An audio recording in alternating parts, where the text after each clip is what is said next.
ജുനൈദ് വിത്ത് കാർസിൽ ഇന്ന് നമ്മൾ അന്വേഷിക്കുന്നത് അല്ലെങ്കിൽ നമ്മൾ പരിചയപ്പെടുന്നത് ഏറ്റവും കൂടുതൽ മെയിൻ്റനൻസ് കോസ്റ്റ് കുറഞ്ഞിട്ടുള്ള അതേപോലെ തന്നെ റീസെയിൽ വാല്യൂ ഉള്ള ഡീസൽ നല്ല മൈലേജ് ഉള്ള എത്തിയോസ് ലിവയാണ്. എത്തിയോസ് ലിവനെ കുറിച്ച് പറയുകയാണെങ്കിൽ ഇത് 2012 മോഡലാണ്. ഒരു സ്കൈ ബ്ലൂ കളറിലാണ് വന്നിട്ടുള്ളത്. റീരജിസ്ട്രേഷൻ ആണ്. നല്ല മാർക്കറ്റാണ് ഈ വണ്ടി. എത്തിയോസിനെ പറ്റി അന്വേഷിക്കുന്ന ഏറ്റവും കൂടുതൽ ആളുകൾ അന്വേഷിക്കുന്ന ഒരു വണ്ടിയാണ്. കാരണം ഇതിന് മെയിൻ്റനൻസ് വളരെ കുറവാണ്, വളരെ ചീപ്പ് റേറ്റാണ് വരിക. അതേപോലെ നല്ല മൈലേജ് ആണ്. പിന്നെ ആദ്യം ഇറങ്ങിയ എത്തിയോസിന് പറഞ്ഞാൽ നല്ല ഡിമാൻഡുമാണ്. അപ്പോൾ അങ്ങനെ എത്തിയോസ് ലീവ് അന്വേഷിക്കുന്ന ആളുകളുണ്ടെങ്കിൽ വേഗം വന്നോട്ട്. ഇത് റീവണ്ടിയാണ്. പിന്നെ ഫ്രണ്ട് ബമ്പർ കാര്യങ്ങളൊക്കെ പറഞ്ഞാൽ ഫേസ് ലിഫ്റ്റ് ചെയ്തിട്ടുണ്ട്. അതായത് 2016 ശേഷം വന്ന ഫേസ് ലിഫ്റ്റിലേക്ക് ഫ്രണ്ട് ബമ്പർ കാര്യങ്ങളെല്ലാം മാറ്റിയിട്ടുണ്ട്. പിന്നെ AC power steering, power window കാര്യങ്ങളൊക്കെ വർക്കിംഗ് ആണ്. പ്രത്യേകിച്ച് ചിലവും കാര്യങ്ങളൊന്നും അധികം ഇല്ലാത്തൊരു വണ്ടിയാണ്. ഡീസലിന് ഒരു 20-22 കിലോമീറ്ററൊക്കെ ആവറേജ് മൈലേജ്, അല്ലെങ്കിൽ 24 വരെ ആവറേജ് മൈലേജ് കിട്ടുന്ന ഒരു വണ്ടിയും കൂടിയാണ് കേട്ടോ. വാഹനത്തിൻ്റെ പുറകുവശത്തേക്ക് വരികയാണെങ്കിൽ നല്ല ഭംഗിയാണ്. സ്കൈ ബ്ലൂ കളറിൽ നല്ല വൃത്തിയിലാണ് വണ്ടി വന്നിട്ടുള്ളത്. ഇതിന് ബാങ്ക് ലോൺ കാര്യങ്ങളൊക്കെ കിട്ടും. ഒരു 2-2.5 ലക്ഷം റുപ്യൊക്കെ ബാങ്ക് ലോൺ കിട്ടും. നല്ല ക്വാളിറ്റി വണ്ടി ആയതുകൊണ്ട് തന്നെ പ്രത്യേകിച്ച് നമുക്ക് മെയിൻ്റനൻസിന് വേണ്ടി പൈസ ചിലവാക്കേണ്ട ആവശ്യമോ കാര്യങ്ങളൊന്നും തന്നെ വരുന്നില്ല.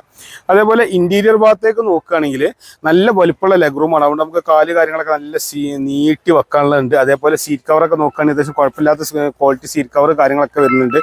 അതേപോലെ തന്നെ നല്ല പാർസൽ ട്രേ കാര്യങ്ങളൊക്കെ വരുന്നുണ്ട്. അതേപോലെ തന്നെ നല്ല അത്യാവശ്യം കാര്യങ്ങളൊക്കെ സ്റ്റോർ ചെയ്ത് വെക്കാനുള്ള ബൂട്ട് സ്പേസ് ഒക്കെ വരുന്നുണ്ട്. ഫ്രണ്ടിലേക്ക് നോക്കുകയാണെങ്കിൽ പവർ വിൻഡോ ബട്ടൺ കാര്യങ്ങൾ വരുന്നുണ്ട്. അതേപോലെ AC power steering, 4 power window കാര്യങ്ങളെല്ലാം വരുന്നുണ്ട്. സീറ്റൊക്കെ അത്യാവശ്യം കുഴപ്പമില്ലാത്ത സീറ്റ് കാര്യങ്ങളൊക്കെ വരുന്നുണ്ട് കേട്ടോ. ഇങ്ങോട്ട് നോടി.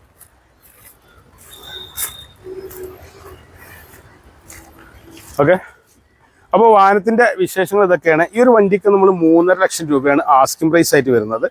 വണ്ടി ഉള്ളത് മലപ്പുറം ജില്ലയിൽ കോഴിക്കോട് റൂട്ടിൽ ഒരു 3 കിലോമീറ്റർ വന്നു കഴിഞ്ഞാൽ മേൽമുറി ആലത്തൂർപ്പടി എന്ന സ്ഥലത്താണ് ഈ ഒരു വാഹനം ഉള്ളത്. ഓട്ടോ ഡിലക്സ് എന്ന നമ്മുടെ സ്ഥാപനത്തിലാണ് വണ്ടി ഉള്ളത്. നെഗോഷ്യബിൾ റേറ്റ് ആണ്. മാക്സിമം ലോണൊക്കെ വേണമെങ്കിൽ നമ്മൾ മേടിച്ചു തരാൻ പറ്റും. 2012 മോഡലാണ്. 27 വരെയൊക്കെ റിന്യൂവൽ കാര്യങ്ങളെല്ലാം ഉള്ള വണ്ടിയാണ്. പിന്നെ പ്രത്യേകിച്ച് കംപ്ലൈൻറ്റും കാര്യങ്ങളൊന്നും നിലവിലില്ല. ടയറൊക്കെ ഒരു ആവറേജ് ടയറൊക്കെ കാര്യങ്ങളൊക്കെ ഓടാണ്ട്. പിന്നെ നിങ്ങളൊരു വണ്ടികൾ അന്വേഷിക്കുന്ന ആളാണെങ്കിൽ തീർച്ചയായിട്ടും ഈ ഒരു ചാനൽ നിങ്ങൾക്ക് വളരെ ഹെൽപ്ഫുൾ ആക്കാം. കാരണം വെച്ചാൽ ഇതുപോലെയുള്ള വാഹനങ്ങൾ വിൽപ്പനയ്ക്ക്, അതേപോലെ വാഹനങ്ങളുമായി ബന്ധപ്പെട്ട വിശേഷങ്ങൾ മാത്രം പറയുന്ന ചാനലാണ്. അപ്പോൾ നിങ്ങൾ ആദ്യമായിട്ടാണ് ഈ ഒരു ചാനൽ കാണുന്നതെങ്കിൽ തീർച്ചയായിട്ടും സബ്സ്ക്രൈബ് ചെയ്യാൻ മറക്കരുത്. ഫേസ്ബുക്കിലാണെങ്കിൽ ഫോളോ ചെയ്യാൻ മറക്കരുത്. എല്ലാ സപ്പോർട്ടുമാണോ നിങ്ങൾക്ക് ആവശ്യമുള്ള എന്ത് കാര്യമാണെങ്കിലും കമൻറ്റിൽ രേഖപ്പെടുത്താവുന്നതാണ്. പിന്നെ 2 നമ്പർ കൊടുക്കുന്നുണ്ട്. ഈ ഒരു വാഹനത്തെക്കുറിച്ചോ അല്ലെങ്കിൽ ഇതുപോലെയുള്ള ഏതൊരു വാഹനത്തെക്കുറിച്ചാണെങ്കിലും അറിയാൻ വേണ്ടിയിട്ട് കാണുന്ന നമ്പറിൽ ഒന്ന് വിളിച്ചാൽ മതി. അഥവാ വിളിച്ചിട്ട് കിട്ടിയില്ലെങ്കിൽ ഒന്ന് വാട്സപ്പിൽ മെസ്സേജ് അയച്ചാൽ മതി. ഇനി വാഹനത്തിൻ്റെ കാര്യം ഒന്നുകൂടി പറയാൻ പറ്റും കേട്ടോ. 2012 മോഡൽ റീരജിസ്ട്രേഷനിൽ വരുന്ന GD AC power steering, power window, central ലോക്കൊക്കെ വരുന്ന ഡീസൽ വണ്ടിയാണ്. ഒരു ആവറേജ് ടയർ കാര്യങ്ങളൊക്കെ ഓടാണ്ട് ബ്ലൂ കളറിൽ, അതായത് സ്കൈ ബ്ലൂ കളറിലാണ്, അതായത് പക്ക ബ്ലൂ അല്ല, സ്കൈ ബ്ലൂ കളറിലാണ് വണ്ടി വന്നിട്ടുള്ളത്. ഡീസലിന് ഒരു 20-24 കിലോമീറ്ററൊക്കെ ആവറേജ് മൈലേജ് കിട്ടുന്ന, മെയിൻ്റനൻസ് കുറവുള്ള, എത്ര കാലം കഴിഞ്ഞാലും വാങ്ങിയ വില കിട്ടുന്ന ഡിമാൻഡുള്ളൊരു വാഹനമാണ്.